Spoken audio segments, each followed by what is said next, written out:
84. Priests are hard to destroy. Completes Great Awakening. The Dharma King attains the right, his body's naturalized. We were telling you about how Tripitaka Tang had safeguarded his primal young and escaped the bitter ordeal of the fair sex. As he followed Pilgrim to head for the west, it was soon again the time of summer, when warm breezes freshly stirred, and rain of the plum season drizzled down in fine strands. Marvelous scenery it is.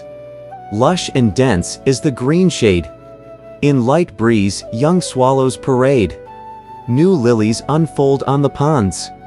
Old bamboos spread slowly their fronds.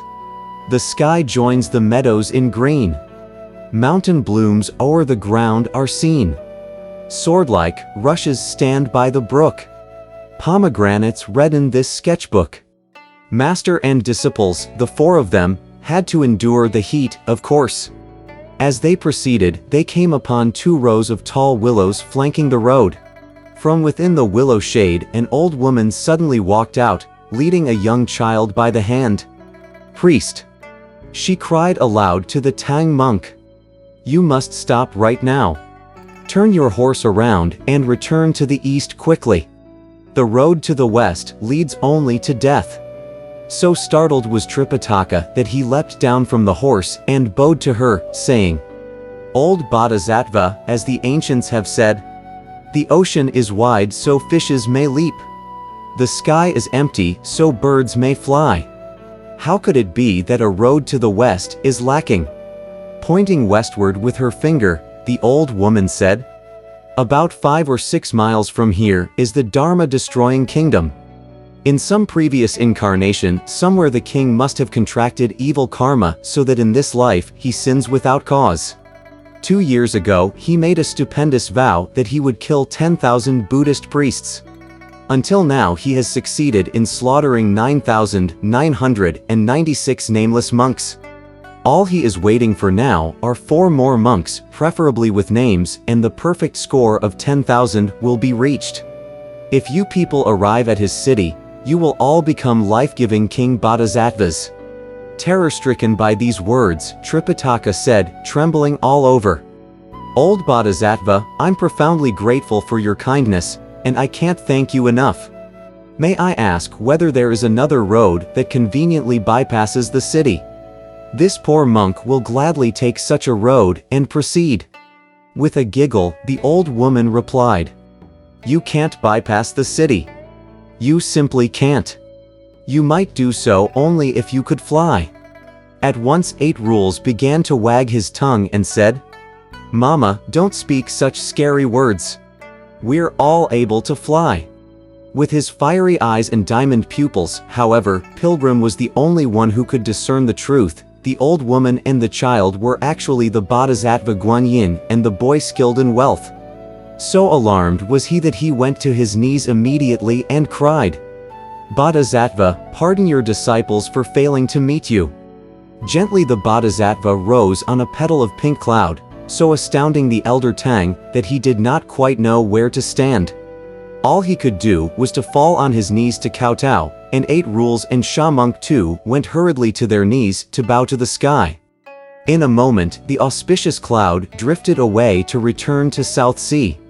Pilgrim got up and raised his master, saying, "Please rise, the Bodhisattva has returned to her treasure mountain." As he got up, Tripitaka said, "Wukong, if you had recognized the Bodhisattva, why didn't you tell us sooner? You couldn't stop asking questions," replied Pilgrim, laughing. "Whereas I immediately went to my knees. Wasn't that soon enough?" 8 Rules and Sha Monk then said to Pilgrim, "Thanks to the Bodhisattva's revelation, what lies before us has to be the Dharma-destroying kingdom. What are we all going to do when there's this determination to kill monks?" "Idiot, don't be afraid," said Pilgrim. "We have met quite a few vicious demons and savage fiends, and we have gone through tiger lairs and dragon lagoons, but we have never been hurt. What we have to face here is a kingdom of common people. Why should we fear them? Our only trouble right now is that this is no place to stay. Besides, it's getting late, and if any villagers returning from business in the city catch sight of us priests and begin to spread the news, that won't be very convenient. Let's lead Master away from the main road and find a more secluded spot. We can then make further plans." Tripitaka indeed followed his suggestion. All of them left the main road and went over to a small ditch, in which they sat down. "Brothers," said Pilgrim, "the two of you stay here and guard Master.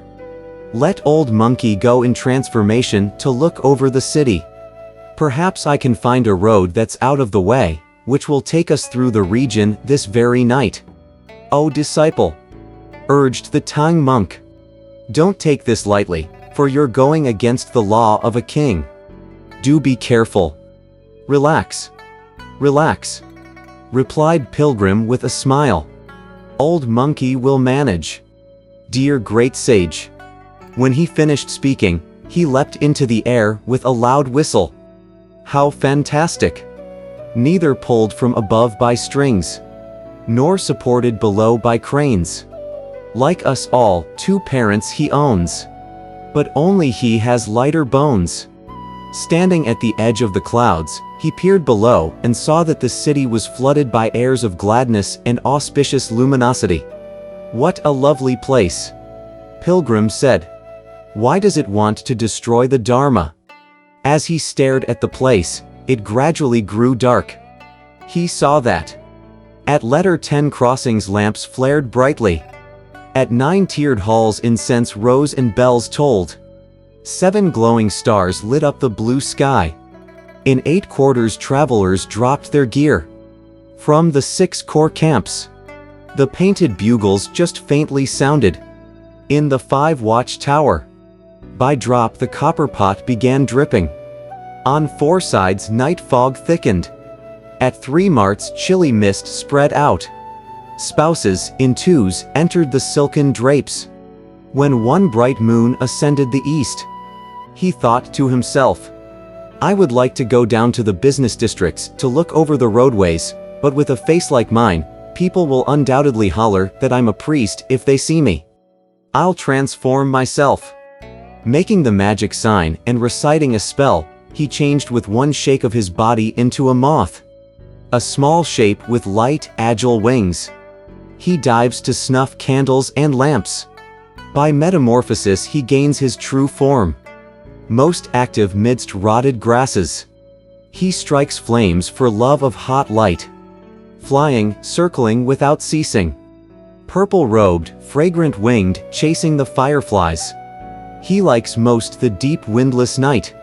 You see him soaring and turning as he flew toward those 6 boulevards and 3 marts, passing eaves and rafters. As he proceeded, he suddenly caught sight of a row of houses at the corner of the street ahead, each house having a lantern hung above its door. These families, he thought to himself, must be celebrating the annual lantern feast. Why would they have lighted lanterns by the row? Stiffening his wings, he flew near and looked carefully. The house in the very middle had a square lantern, on which these words were written, "Rest for the traveling merchant." Below there were also the words, "Steward Wang's Inn." Pilgrim knew therefore that it was a hotel. When he stretched out his neck to look further, he saw that there were some 8 or 9 people, who had all finished their dinner.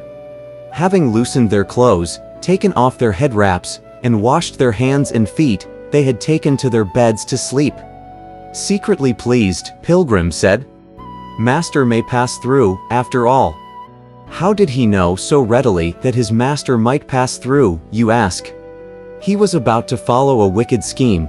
Waiting until those people were asleep, he would steal their clothes and wraps so that master and disciples could disguise themselves as secular folks to enter the city. Alas! There had to be this disagreeable development. As he was deliberating by himself, the steward went forward and gave this instruction to his guests. "Sirs, do be careful, for our place caters to both gentlemen and rogues. I'd like to ask each of you to take care of your clothing and luggage. Think of it. People doing business abroad, would they not be careful with everything?" When they heard such instruction from the innkeeper, they became more cautious than ever. Hastening to their feet, they said, "The proprietor is quite right. Those of us fatigued by travel may not easily wake up once we're asleep. If we lose our things, what are we going to do? Please take our clothes, our head wraps, and our money bags inside. When we get up in the morning, you may return them to us." Steward Wang accordingly took all of their clothes and belongings into his own residence. By nature impulsive, Pilgrim at once spread his wings to fly there also and alighted on one of the head wrap stands. Then he saw Steward Wang going to the front door to take down the lantern, lower the cloth curtain, and close the door and windows. Only then did Wang return to his room to take off his own clothes and lie down. The steward, however, also had a wife sleeping with 2 children, and they were still making so much noise that none of them could go to sleep right away. The wife, too, was patching some garment and refused to retire. "If I wait until this woman sleeps," thought Pilgrim to himself, "won't master be delayed?" Fearing also that the city gates might be closed later in the night, he could no longer refrain from flying down there and threw himself on the taper. Truly, he risked his life to dive into flames. He scorched his brow to tempt his fate. The taper immediately went out. With one shake of his body, he changed again into a rat. After a squeak or two, he leapt down, took the garments and head wraps, and began to drag them out. Panic-stricken, the woman said, "Old man, things are bad. A rat has turned into a spirit." On hearing this, Pilgrim fled.